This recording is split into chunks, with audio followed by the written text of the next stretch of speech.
Yeah 1 second I'll come back to Seshu sir. Seshu sir, Srikanth, EC అంటే election code అమల్లో ఉంది కాబట్టి ఈరోజు 25,000 కిలోల డ్రగ్స్ పట్టుబడడం జరిగింది. అదే ఒకవేళ గవర్నమెంట్ ఉంటే కనుక పట్టుబడకపో అన్నది ఒకటి ప్రధానంగా ఇప్పుడు రాయపాటి అన్న గారు మాట్లాడుతున్నారు.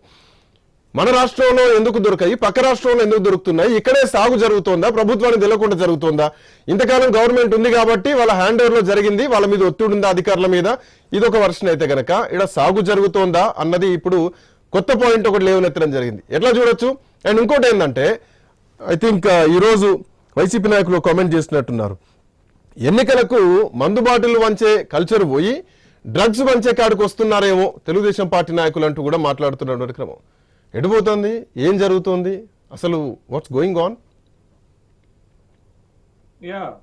శ్రీకాంత్ గారు, అందరికీ నమస్కారం. ముగ్గురు 3 పార్టీల ప్రతినిధులు కాబట్టి ఒకళ్ళపైన ఒకళ్ళు ఆరోపణలు చేసుకోవటం సహజమే. ఒకళ్ళ లోపాలను ఇంకొకళ్ళు ఎత్తి చూపించుకోవడం కూడా సహజమే. అసలు కానీ వాస్తవంగా ఈ డ్రగ్ మాఫియా తర్వాత ఈ గాంజా మొత్తం కూడా దేశవ్యాప్తంగా అనేక రాష్ట్రాల్లో ఇది ఒక పెద్ద సమస్యగా ఉంది. దేశం ఎదుర్కొంటున్నటువంటి ఒక సమస్యగానే మనం చూడాల్సినటువంటి అవసరం ఉంది. అయితే ఇప్పుడు ఆంధ్రప్రదేశ్ లో విశాఖ పోర్ట్ లో దరిదాపు 25,000 కిలోల డ్రగ్స్ పట్టుబడటం అనేది ఇది చాలా పెద్ద క్వాంటిటీ, ఒక పెద్ద సంచలనం కలిగించేటటువంటి వార్తే. అయితే దీనికి అక్కడ ఉన్నటువంటి ప్రభుత్వమా ఇంకొకళ్ళ తప్పుబట్టే దానికంటే కూడా అసలు ఇక్కడ ఈ గంజాయి సరఫరా అవుతుంది, ఎక్స్పోర్ట్ అవుతుంది అనేటటువంటి సమాచారం ఇంటర్పోల్ నుండి వచ్చింది. ఇంటర్పోల్ నుండి వచ్చినటువంటి సమాచారం మేరకే ఇక్కడ ఉన్నటువంటి విశాఖ పోర్టుకు సంబంధించినటువంటి అధికారులు దాన్ని పట్టుకున్నారు. ఆ పట్టుకునేటటువంటి క్రమంలో విశాఖ పోలీసులకు సమాచారం ఇచ్చారు. వాళ్ళ సహాయం కోరినటువంటి సందర్భంలో ఇది పట్టుకున్నటువంటి సందర్భం ఉంది. అయితే ఇక్కడ మనం చూడాల్సినటువంటి ఒక కీలకమైన అంశం ఏంటంటే అసలు ఈ ఇంత పెద్ద ఎత్తున ఈ డ్రగ్స్ ఎక్స్పోర్ట్ చేస్తుంది ఎవరు, లేకపోతే ఆంధ్రప్రదేశ్ కి ఇంపోర్ట్ చేస్తుంది ఎవరు అనేటటువంటి విషయాన్ని మనం పక్కన పెట్టి మరుగున పరిచి మాట్లాడటం కూడా మంచిది కాదు. సంధ్య ఆక్వా ఎక్స్పోర్ట్స్ అనేటటువంటి కంటైనర్స్ లో ఇది దొరికింది. ఎవరు బాధ్యత వహించాలా? మనం సహజంగా మనం మాట్లాడుకోవాలనంటే ఇప్పుడు నా ఇంట్లో ఒక ఇల్లీగల్ కి సంబంధించినటువంటి కమాడిటీస్ దొరికితే నేను ప్రొడ్యూస్ చేసినా చేయకపోయినా నాకు సంబంధం ఉన్నా లేకపోయినా నేనే బాధ్యత వహించాలి. కాబట్టి సంధ్య ఆక్వా ఎక్స్పోర్ట్స్ అనేటటువంటి కంటైనర్స్ లో దొరికాయి అనేటటువంటి విషయం ఈ పోలీస్ చెప్తుంది, సిబిఐ చెప్తుంది. ఇప్పుడు ఇవాళ సిబిఐ చేతిలో ఈ కేసు ఉంది, ఆంధ్రప్రదేశ్ పోలీసుల చేతుల్లో కూడా ఈ కేసు లేదు కాబట్టి సిబిఐ చేతిలో ఈ కేసు ఉంది కాబట్టి ఇప్పుడు ఆంధ్రప్రదేశ్ లో ఉన్నటువంటి రాజకీయాలకు ముడిపెడితే ఇప్పుడు ఒకవేళ సిబిఐ భారతీయ జనతా పార్టీ చెప్పినట్లు వింటది అని అనుకుంటే ఇప్పుడు భారతీయ జనతా పార్టీ, జనసేన, టీడీపీ ముగ్గురు పొత్తులోనే ఉన్నారు కాబట్టి ఒకవేళ ఈ ఇల్లీగల్ దందాకు మొత్తం కూడా వైఎస్ఆర్ కాంగ్రెస్ పార్టీ నాయకత్వం వహించడో లేకపోతే వాళ్ళ కన్సర్నల్లో జరుగుతుందో అని అనుకుంటే ఖచ్చితంగా సిబిఐ దాన్ని ఎలక్షన్ టైంలో బయటపెట్టుకునేటటువంటి అడ్వాంటేజ్ వచ్చేటటువంటి అవకాశం ఉంటది.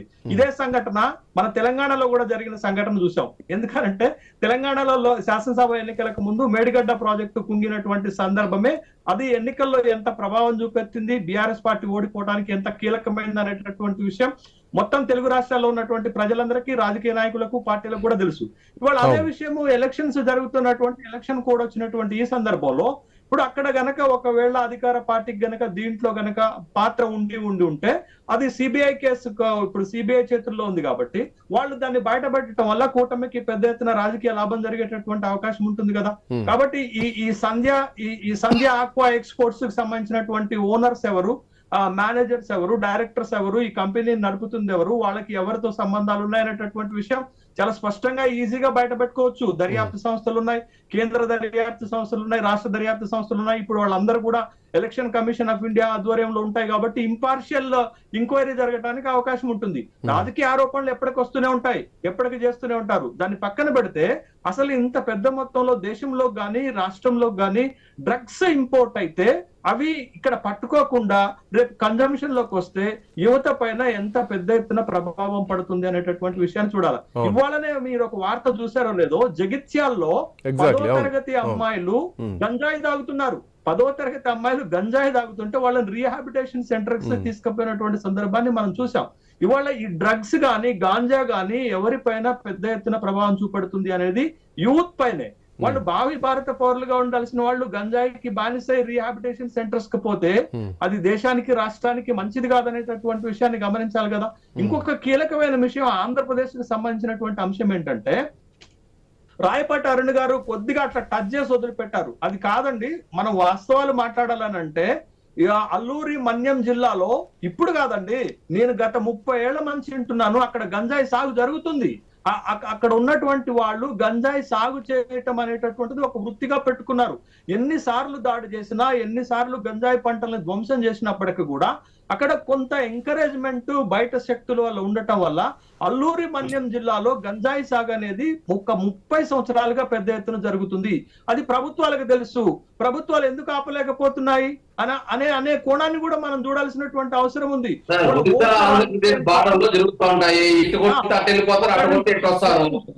ఒక్క నిమిషం మీరు మీకు అవకాశం కూడా మాట్లాడండి. ఇవాళ అన్ని రాజకీయ పార్టీలు ఓట్ల రాజకీయం కోసం అక్కడ గంజాయిని అరికట్టడంలో నిమ్మకు నీరెత్తినట్టుగా చూస్తున్నారు అనేది వాస్తవం. అది తెలుగుదేశం కావచ్చు, లేకపోతే ఇప్పుడు అధికారంలో ఉన్నటువంటి వైఎస్ఆర్ కాంగ్రెస్ పార్టీ కావచ్చు, ప్రతి వాళ్ళకి తెలుసు అల్లూరి మన్యం జిల్లాలో గంజాయి సాగు చాలా స్పష్టంగా బహిరంగంగా జరుగుతుందనేటటువంటి విషయం. దాన్ని అరికట్టకపోవడానికి ఓట్ల రాజకీయమే, ఎన్నికల రాజకీయం అనేటటువంటి విషయం స్పష్టమవుతుంది. కాబట్టి ఆంధ్రప్రదేశ్ లో కానీ దేశంలో ఉన్నటువంటి పార్టీలకు ఏదో గంజాయి రాకుండా, డ్రగ్స్ రాకుండా కంట్రోల్ చేయాలి, ఈ దేశంలో యువతను రక్షించాలనేటటువంటి ఆబ్జెక్టివ్ ఇంటెన్షన్ తోటి ఏవి ఉన్నట్టుగా మనకు కనపడదు. అన్ని పార్టీలు అదే దారి. ఇవాళ ఈ వ్యాపారం చేస్తున్న వాళ్ళు ఎవరు? ఈ వ్యాపారం చేస్తున్న వాళ్ళకి ఎంపీ టికెట్లు, ఎమ్మెల్యేల టికెట్లు ఇస్తున్నది ఎవరు? వీళ్ళని రాజకీయాల్లో ప్రోత్సహిస్తున్నది ఎవరు? వీళ్ళందరూ డబ్బు పెట్టుబడి పెడతారు కాబట్టి వీళ్ళకి తీసుకొచ్చి ఎంపీ టికెట్లు ఇస్తున్నారు. ఇవాళ ఆంధ్రప్రదేశ్ లో కానీ తెలంగాణలో కానీ ఎంపీ టికెట్లు ఇస్తున్నటువంటి వాళ్ళందరూ ఎవరు?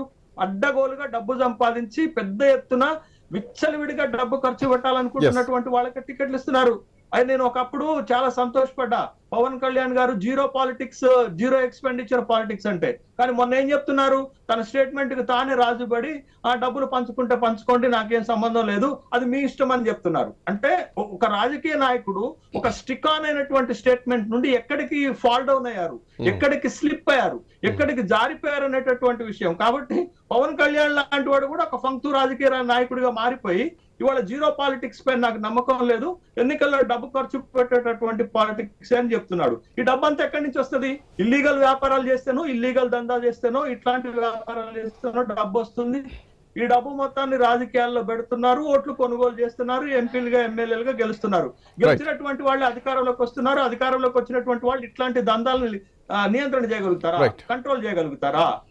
దేశం కోసం పనిచేస్తారా? దేశంలో ఉన్న యూత్ ఇంట్రెస్ట్ కోసం పనిచేస్తారా? అంతా మనం చెప్పుకోవడానికి పనిచేస్తారా? I'll come back to you.